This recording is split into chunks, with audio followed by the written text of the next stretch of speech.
बहुत सारे बच्चों का क्वेश्चन था, सर एक आप ज्योमेट्री का शॉर्ट्स वीडियो बना दो। मैं लेके आ गया हूं आपके सामने ज्योमेट्री का एक मजेदार वीडियो। इसमें हम लोग ज्योमेट्री के सारे कंसेप्ट को पढ़ेंगे, समझेंगे और उसके बेस पे क्या करेंगे, कुछ क्वेश्चंस को डिस्कस करेंगे। तो आप एंगल्स के बारे में देखो कि क्या होना चाहिए, दो रे निकलना चाहिए एक ही स्टार्टिंग पॉइंट से, तब क्या होता है उसके बीच में एंगल्स बनता है।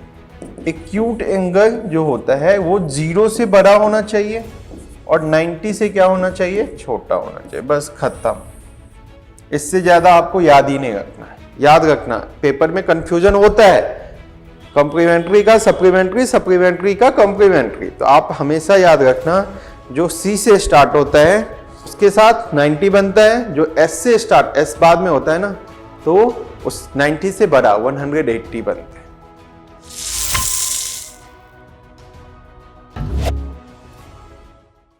हाय एवरीवन, मैं ऋषि स्वागत करता हूं अपने एक और नए वीडियो में। तो बच्चों कैसे हो आप लोग? आई होप कि आप लोग अच्छे होंगे और पेपर का तैयारी अच्छे ढंग से कर रहे होंगे।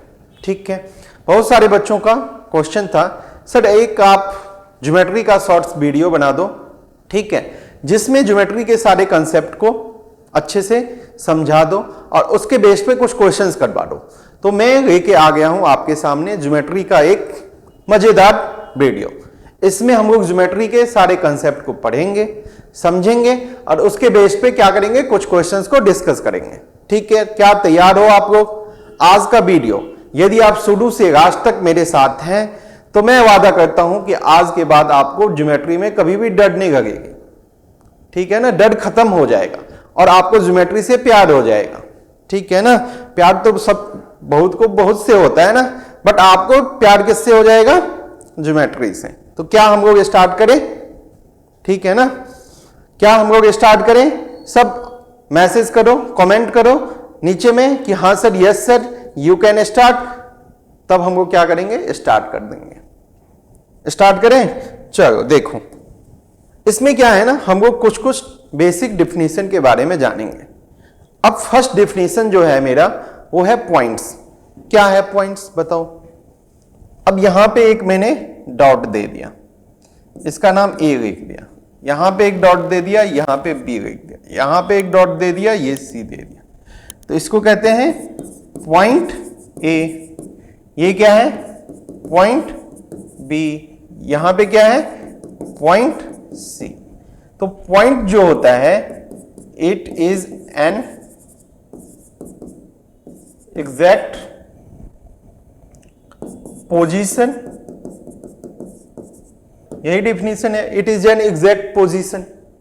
अब कहीं पे मुझे किसी पोजीशन को क्या करना है, लोकेट करना है, तो आप एक डॉट से वहां पे रिप्रेजेंट करोगे और वहां पे इसको जो लिखा जाता है इंग्लिश अल्फाबेट के नाम से लिखा जाता है। जैसे ए है तो इसको पढ़ा जाएगा क्या? Point A. ठीक है, इसको डॉट भी कहा जाता है। ठीक है, इसको क्या पढ़ा जाएगा? Point B. इसको क्या पढ़ा जाएगा? Point C. ठीक है ना, तो पॉइंट्स क्या है? ये है एक एग्जैक्ट पोजीशन।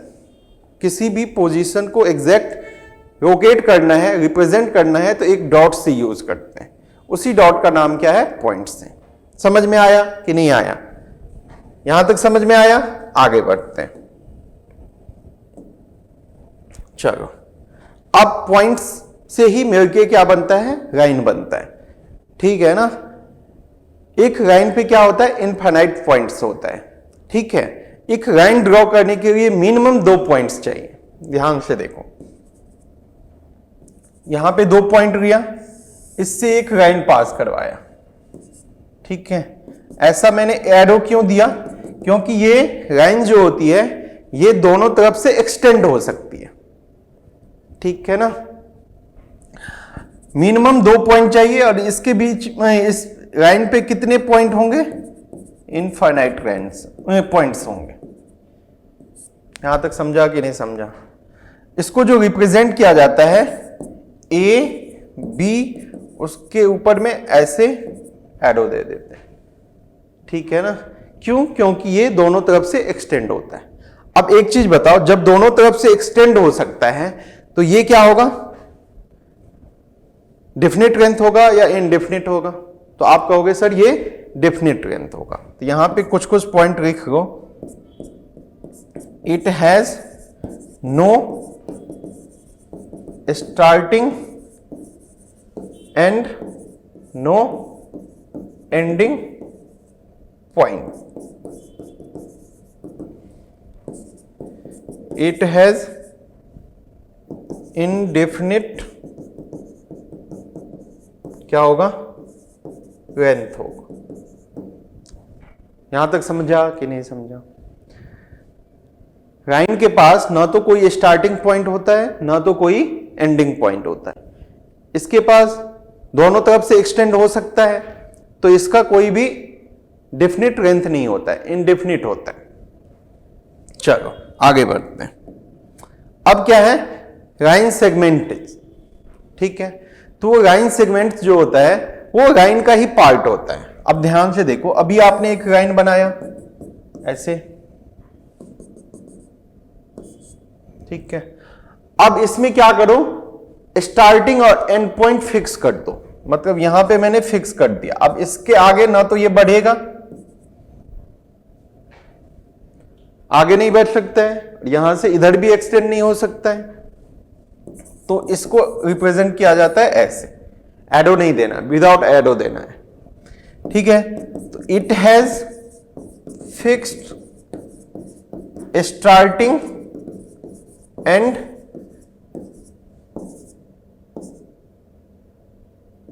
Ending points. ठीक है ना? तो अब बताओ, जिसको आप दोनों तरफ से एक्सटेंड नहीं कर सकते हो तो वो क्या हो जाएगा, डेफिनिट लेंथ हो जाएगा। तो it has definite length.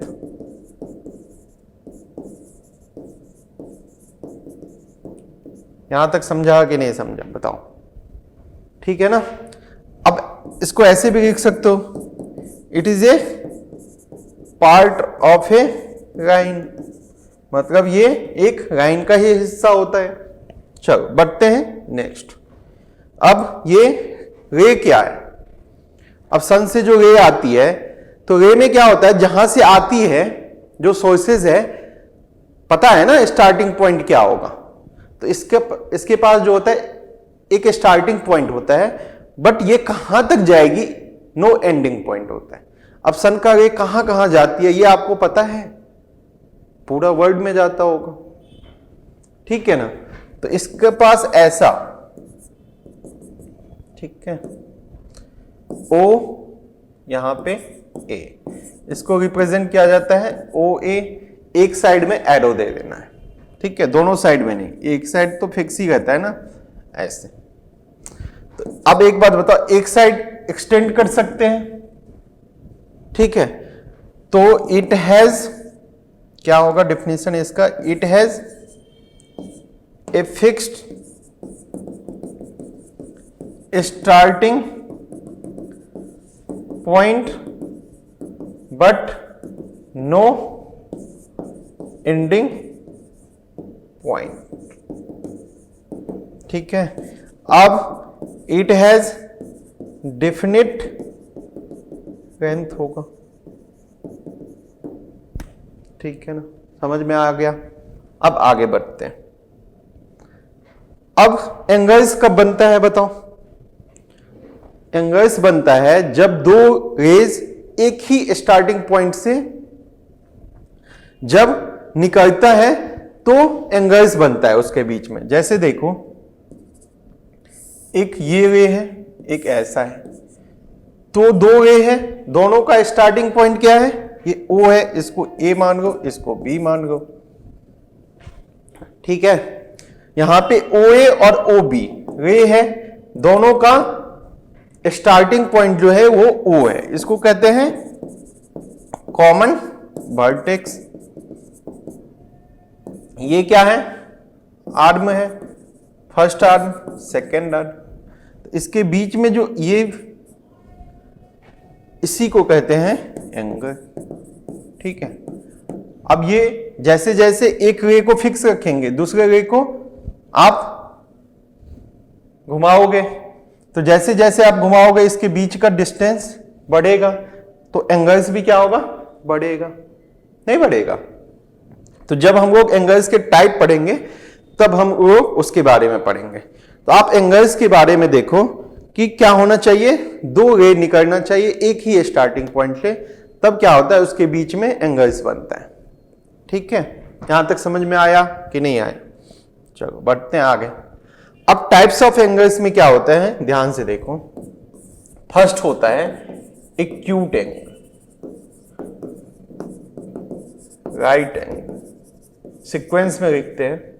Third में क्या है, ऑब्ट्यूज एंगल, उसके बाद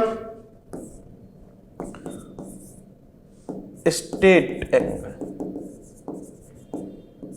ठीक है, फिफ्थ में क्या है, रिफ्लेक्स एंगल। सिक्स में क्या है, कंप्लीट एंगल। ठीक है ना। अब वन बाय वन हम लोग पढ़ते हैं। अब ध्यान से देखना, एक्यूट एंगल क्या होता है, एक्यूट एंगल क्या होता है। तो देखो मैं पूरा डीप में नहीं जाऊंगा, बस आपको कंसेप्ट याद रखना है कि सर एक्यूट क्या होता है ना। एक्यूट एंगल जो होता है वो 0 से बड़ा होना चाहिए और 90 से क्या होना चाहिए, छोटा होना चाहिए, बस खत्म। इससे ज्यादा आपको याद ही नहीं रखना है। एक्यूट मतलब एंगल जो होगी वो कहां किसके किसके बीच में होगी, 0 और 90। तो यहां पे मैंने 30 बना दिया या 60 बना दिया, तो क्या 60 एक एक्यूट एंगल है कि नहीं है? तो आपका आंसर आएगा हाँ सर। क्यों? क्योंकि ये 0 और 90 के बीच में है। बात समझा कि नहीं समझा? सेकंड क्या है, राइट एंगल। अब ध्यान से देखना, एक रे को फिक्स रखो, दूसरे रे को क्या करो, परपेंडिकुलर बना दो, 90 डिग्री का एंगल बना दो। ठीक है, तो इसको कहते हैं राइट एंगल। ठीक है, जब दोनों रे के बीच में 90 का एंगल बन जाए तब क्या होगा, वो राइट एंगल हो जाएगा। अब क्या है, थर्ड है। थर्ड में है ऑब्ट्यूज एंगल। ऑब्ट्यूज एंगल कहने का मतलब ये 90 से बड़ा होगा, ठीक है, और किससे छोटा होगा, 180 से। तो मेरा है कि मैं कितना का बना दिया, 120 का बना दिया। क्या ये 90 से 180 के बीच में है? तो तुम्हारा आंसर आएगा हाँ सर, तो ऑब्ट्यूज एंगल हो गया।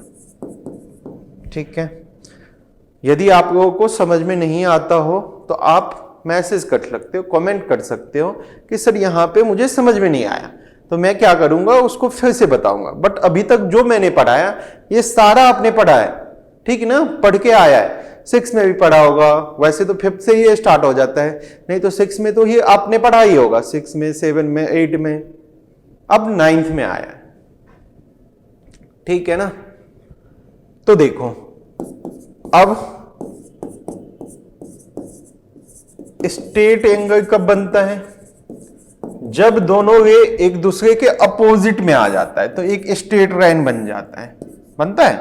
अरे यहां पे 120, ये ऐसे ऐसे करके एक सिचुएशन ऐसा भी आएगा जो दोनों अपोजिट आ जाएगा, तो इसके बीच में 180 बनता है, तो इसको कहते हैं स्ट्रेट एंगल। ठीक है, चलो नेक्स्ट पढ़ते हैं रिफ्लेक्स एंगल। इसमें क्या होता है ना, इसमें एंगल जो होता है वो 180 से बड़ा होता है और किससे छोटा हो जाता है, 360 से। तो यदि मैं 210 बनाऊं तो ये 180 से बड़ा है, 360 से छोटा है, तो इसका जो नेमिंग हो जाएगा वो रिफ्लेक्स एंगल हो जाएगा। ठीक है, अब एक बच गया, कौन सा?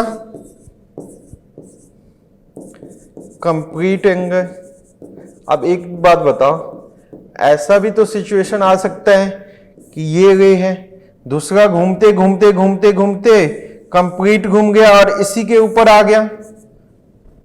ऐसा भी तो सिचुएशन आ सकता है, कंप्लीट पूरा घूम गया। तो ये कंप्लीट घूम गया तो ये एंगल बना देगा कितना का? 360 का। ठीक है, टाइप्स ऑफ एंगल समझ में आया। अब एक होता है जीरो एंगल्स, जब वो दूसरा रे घूमेगा ही नहीं, जहां पे है दोनों एक ही साथ हैं, तो उसके बीच में एंगल्स बनेगा ही नहीं, तो उसको जीरो एंगल्स कहते हैं। एंगल्स बनाने के लिए तुमको एक रे को फिक्स और दूसरे को क्या करना पड़ेगा? घुमाना पड़ेगा। चलो, अब क्या है तुम्हारा? कंप्लीमेंट्री एंगल्स है। ठीक है, ये भी एंगल्स का ही टाइप है। अब ध्यान से देखना, जब दो एंगल्स का सम, अब यहां पे एक एंगल है, इसके बीच में मैं एक और बना देता हूं, तो यहां पे देखो 1 और 2, क्या 1 + 2 का सम क्या है? 90 है। यहां पे यदि नेमिंग करोगे तो OABC, क्या AOB + BOC नाम लिख दो, AOB + BOC, 100 कहते हैं, 90 है कि नहीं है? तो जब दो एंगल्स का सम 90 हो, तब आप उस दोनों एंगल्स को कहेंगे क्या? Complementary angles. समझ में आया कि नहीं आया? देखो ना, इसके बीच में क्या है? 90 का एंगल्स है ना, तो जब दो एंगल्स का सम 90 डिग्री हो तो वो कॉम्प्लीमेंट्री एंगल्स हो जाते हैं। चलो बढ़ते हैं। अब इसी का भाई है सप्लीमेंट्री एंगल्स। अब ये कब क्या होगा? जब दो एंगल्स का सम, ठीक है,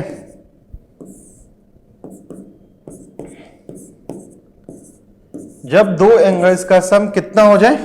180 हो जाए। तो यहां पे AOB + BOC कितना हो गया? 180 हो गया। तो आप इसको कहोगे ये सर सप्लीमेंट्री एंगल्स है। ठीक है, याद रखना, पेपर में कंफ्यूजन होता है, कॉम्प्लीमेंट्री का सप्लीमेंट्री, सप्लीमेंट्री का कॉम्प्लीमेंट्री। तो आप हमेशा याद रखना, जो C से स्टार्ट होता है उसके साथ 90 बनता है, जो S से स्टार्ट, S बाद में होता है ना, तो उस 90 से बड़ा 180 बनता है। याद है कि नहीं? अरे कॉम्प्लीमेंट्री में C से स्टार्ट है, तो C के लिए 90 याद रखना, क्योंकि सीढ़ी पर अल्फाबेट में C आता है थर्ड पे, उसके बाद S आता है, तो इसके लिए क्या होता है? 180 होता है। समझ में आया यहां तक? बढ़ते हैं अपने नेक्स्ट टॉपिक पे।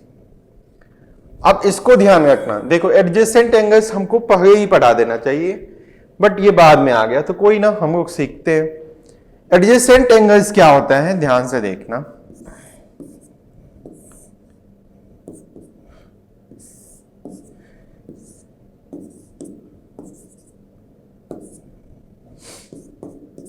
यहां पे देखो कितना एंगल बन गया है, वैसे तो 3 बन गए, बट यहां पे एक एंगल बन रहा है AOB और दूसरा बन रहा है BOC। क्या हम लोग इस दोनों एंगल्स को एडजेसेंट एंगल्स कहेंगे? तो तुम्हारा आंसर आएगा सर हाँ कहेंगे, बट उसके लिए मुझे कुछ कंडीशन को चेक करना पड़ेगा। तो एडजेसेंट देखो यहां पे तो एक और बनता है ना, AOC भी बनता है, तो मेरा क्वेश्चन ये रहेगा कि क्या AOC और AOB को एडजेसेंट कहेंगे? तो तुम्हारा आंसर होगा नहीं। ठीक है ना? तो ध्यान से देखो, एडजेसेंट होने के लिए फर्स्ट जो है वो है कि ए कॉमन वर्टेक्स होना चाहिए। ठीक है, अब ध्यान से देखना, यहां पे जो दो एंगल्स हैं AOB और BOC, यहां पे जो दो एंगल्स हैं AOB और दूसरा क्या है? दूसरा है तुम्हारा BOC। ठीक है ना? BOC क्या इसका एक कॉमन वर्टेक्स O है?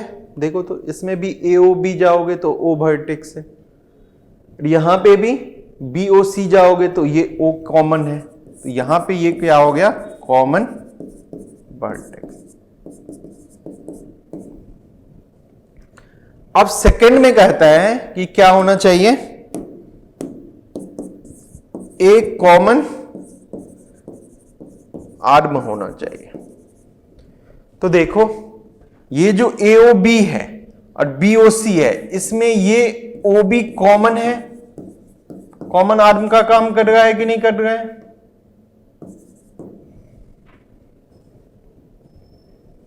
थर्ड कंडीशन जो है वो जो नन कॉमन आर्म है, नन कॉमन आर्म जो है वो ये कॉमन आर्म के अपोजिट साइड्स में होना चाहिए। तो यहां पे देखो ये तुम्हारा नन कॉमन आर्म है, ठीक है, ये भी क्या है? नन कॉमन आर्म है। क्या ये कॉमन आर्म के एक दूसरे के अपोजिट में है? दो साइड डिफरेंट साइड्स में है कि नहीं है? OC इस साइड में है और OA इस साइड में। तब आप इसको कहोगे कि ये दोनों जो एंगल्स हैं वो क्या है? Adjacent angles.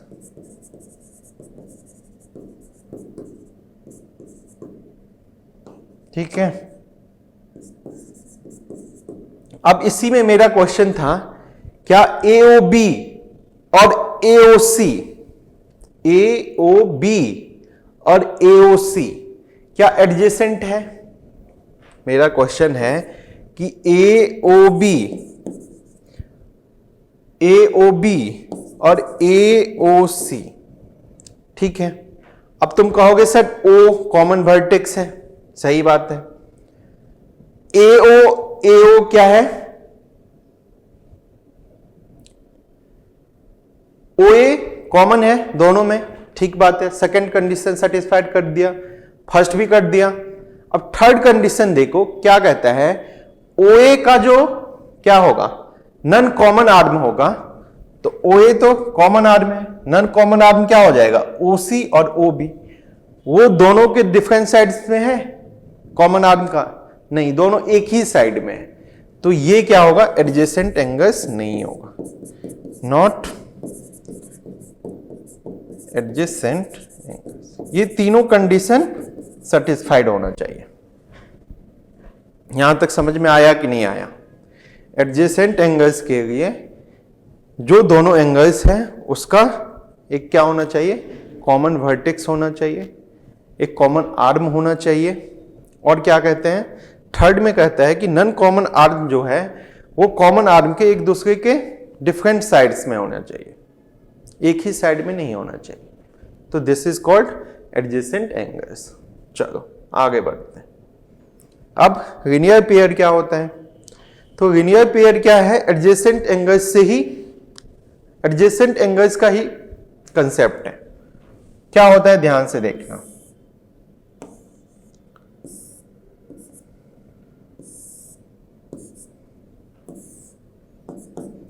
यहां पे O, A, B और C, यहां पे दो एंगल्स बन रहा है, AOB और BOC। क्या ये एडजेसेंट एंगल्स है? तो तुम्हारा क्वेश्चन अभी मैंने पढ़ाया है, AOB एंड BOC आर क्या है?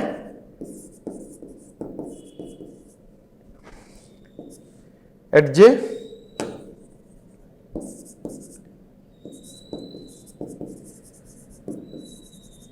ठीक है, जब दो एडजेसेंट एंगल्स का सम 180 हो जाए तो वो लीनियर पेयर कहलाता है। तो यहां पे ध्यान से देखो, या आप ऐसे भी कर सकते हो, एडजेसेंट एंगल्स जिसका सम क्या हो? सप्लीमेंट्री हो, मतलब 180 मतलब सप्लीमेंट्री, मतलब AOB प्लस BOC यहां पे 180 हो जाएगा, नहीं हो जाएगा? अब तुम कहोगे सर क्यों? क्योंकि यहां पे देखो ना, ये एक स्ट्रेट लाइन है ना AOC, तो स्ट्रेट लाइन पे जो एंगल्स बनेगा वो अभी पढ़ा है, जब दो रे अपोजिट आ जाता है तो एक स्ट्रेट लाइन बन जाता है, तो स्ट्रेट लाइन पे 180 का एंगल्स बनता है कि नहीं? तब आप इसको कहोगे कि AOB and BOC are linear pair. बात समझा कि नहीं समझा? जब दो एडजेसेंट एंगल्स का सम 180 हो जाए तो वो एडजेसेंट क्या कहते हैं? लीनियर पेयर कहलाते हैं। ठीक ना? चलो आगे बढ़ते हैं। अब वर्टिकली अपोजिट एंगल। अब एक बात बताओ, इसको पढ़ने से पहले कुछ हम लोग क्या करते हैं, लाइंस के बारे में पढ़ रहे हैं। तो देखो, लाइंस जो होती है, एक होती है इंटरसेक्टिंग लाइंस, ठीक है? इसको कौन सा एंगल्स कहते हैं? इसको कौन सा लाइन कहेंगे? A, B, C और D।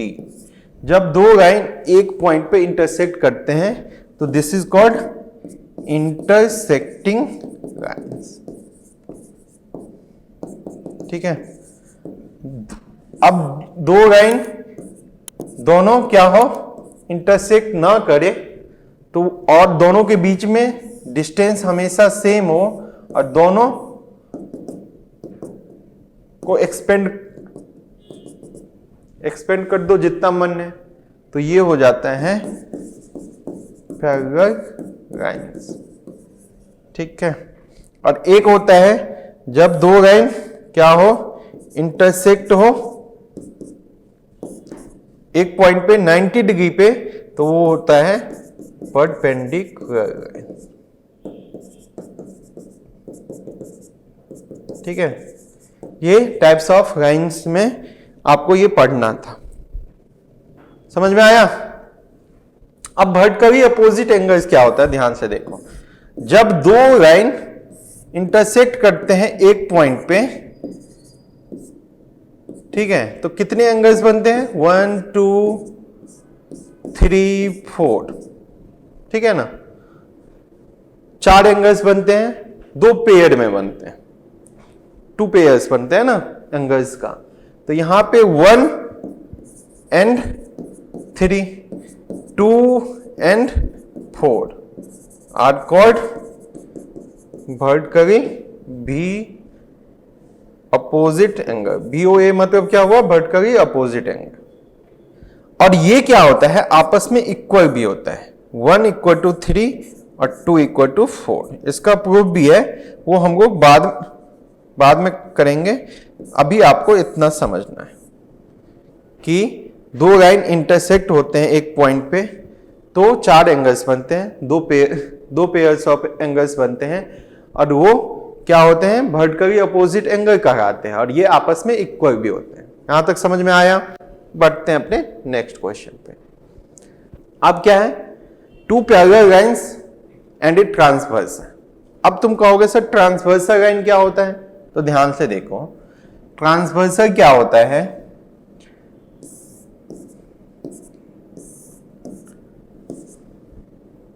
ट्रांसवर्सल क्या होता है? जब दो या दो से मोर देन 2 लाइन्स हो, उसको एक लाइन 2 या मोर देन 2 डिफरेंट पॉइंट्स पे या डायरेक्ट डिफरेंट पॉइंट्स पे इंटरसेक्ट करते हैं, तो उसको कहते हैं ट्रांसवर्सल लाइन। तो यहां पे देखो, मैंने 2 लाइन लिया AB और CD, उसको एक लाइन क्या करते हैं? इसको L डिफरेंट पॉइंट्स पे इंटरसेक्ट करते हैं, P और Q पे, तो this is called transversal line,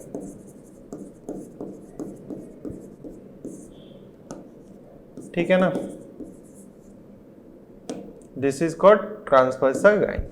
अब तुम कहोगे सर आपने कहा 2 एंड मोर देन 2 लाइन्स, तो एक और भी बना सकते हो, ठीक है? कितना भी बना सकते हो, कोई दिक्कत नहीं है, बस समझना है।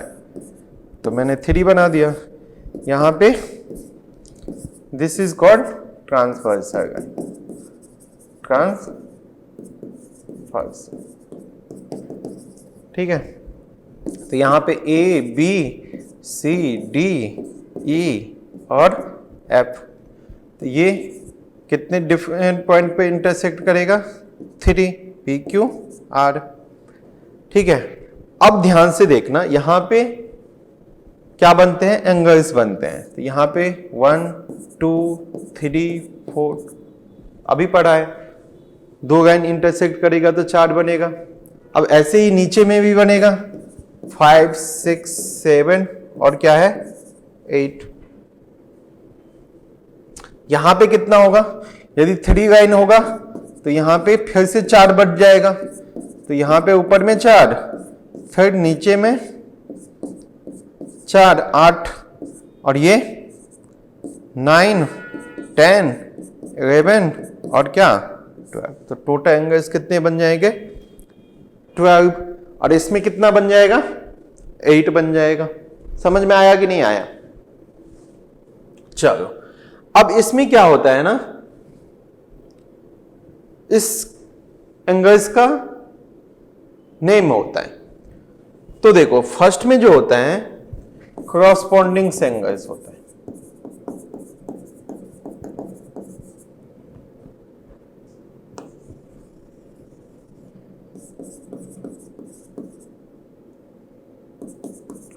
कॉरस्पॉन्डिंग एंगल्स होता है। ठीक है, तो इसमें कॉरस्पॉन्डिंग एंगल्स क्या होता है? ध्यान से देखो, 1 और 5 2 6 ऐसे ही 4 और 8 और 3 और 7, इसको कहते हैं कॉरस्पॉन्डिंग एंगल्स। 1 एंड क्या 5, 2 और 6, 2 एंड 6 और ऐसे ही क्या होगा 4 एंड 8, 4 एंड 8 और क्या है उधर 3 एंड 7। इसको कहते हैं कॉरस्पॉन्डिंग एंगल्स। ठीक है, सेकंड क्या है?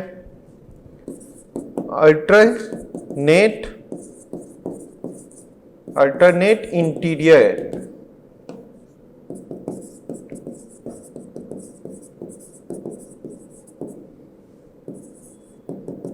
ठीक है, अब जहां पे जेड ऐसा बने, जेड की तरफ, उसको कहते हैं अल्टरनेट इंटीरियर एंगल।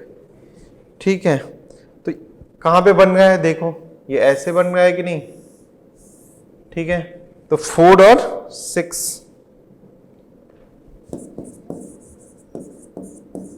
और एक क्या है, ऐसे ही यहां से यहां जाओगे तो 3 एंड 5, 3 एंड 5। अब अंदर से हो गया तो बाहर से भी होगा, तो अल्टरनेट एक्सटीरियर एंगल। ठीक, अब देखो 4 6 था तो बाहर से क्या हो जाएगा 1 एंड 7, 1 एंड 7 और क्या होगा, इधर से जाओगे तो 2 एंड 8।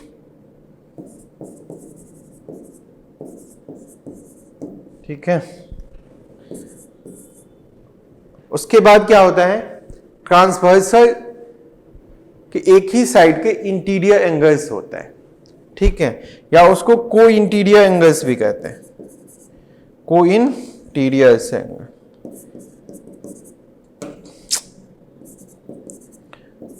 को इंटीरियर्स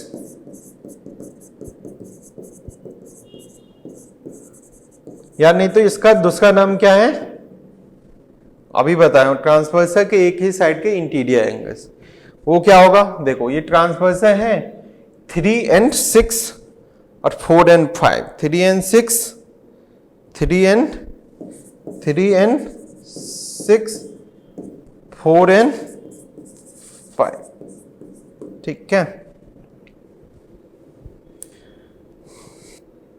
अच्छा ये पैरेलल लाइन था ना, यहां पे बस 2 लाइन्स देना, इसका कंसेप्ट मैं अभी पढ़ाऊंगा, ये हटा देना।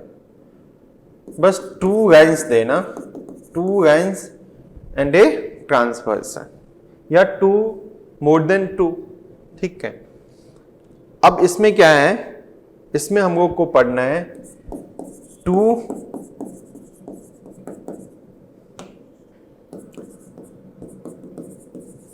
2 बाय ए ट्रांसवर्स।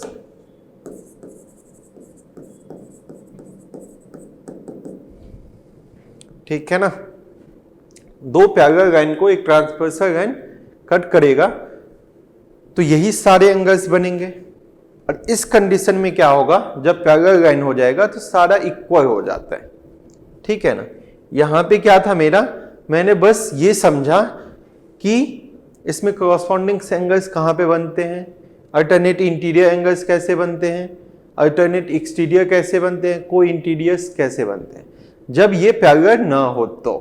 ठीक है, अब यदि पैरेलल हो जाता है तब ये कॉरस्पॉन्डिंग एंगल्स क्या हो जाते हैं, आपस में इक्वल हो जाते हैं। ठीक है, जैसे देखो अब मुझे इसको पैरेलल बनाना पड़ेगा। ये A है, ये B है, ये C है और ये D है। यहाँ पे 1 2 3 4 5 6 7 और 8, इसको P मान लो, इसको Q मान लो, ये L। ठीक है ना, तो फर्स्ट में क्या हो जाएगा,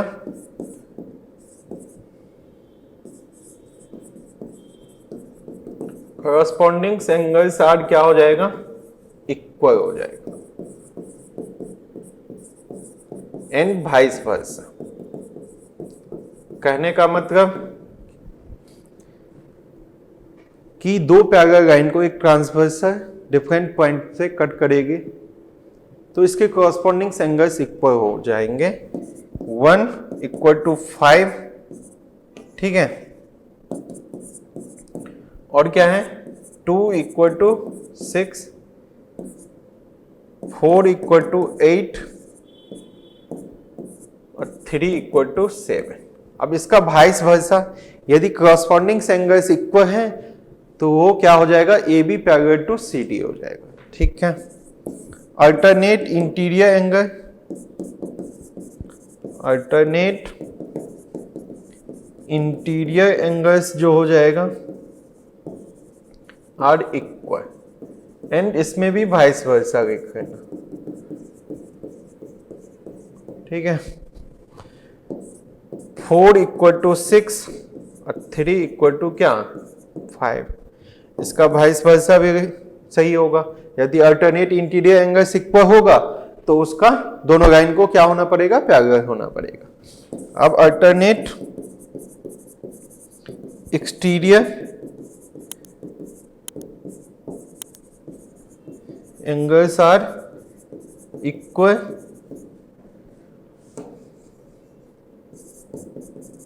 एंड वाइस वर्सा। तो यहां पे क्या होगा, 1 = 7 और क्या होगा 2 = 8, और इसका वाइस वर्सा भी सही होगा। और इसका D जो है, को इंटीरियर एंगल्स का सम जो होता है वो होता है 180। तो को इंटीरियर एंगल्स यहां पे क्या है, 3 + 6 = 180 एंड 4 + 5 = 180।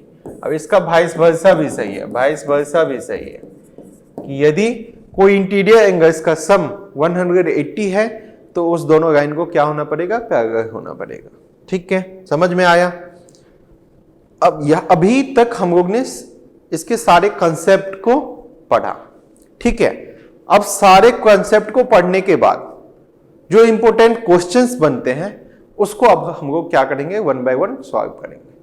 ठीक है, जो कंसेप्ट था, हाँ कोई कंसेप्ट छूट गया हो तो मैं क्या करूंगा, क्वेश्चन के बीच में ही बता दूंगा।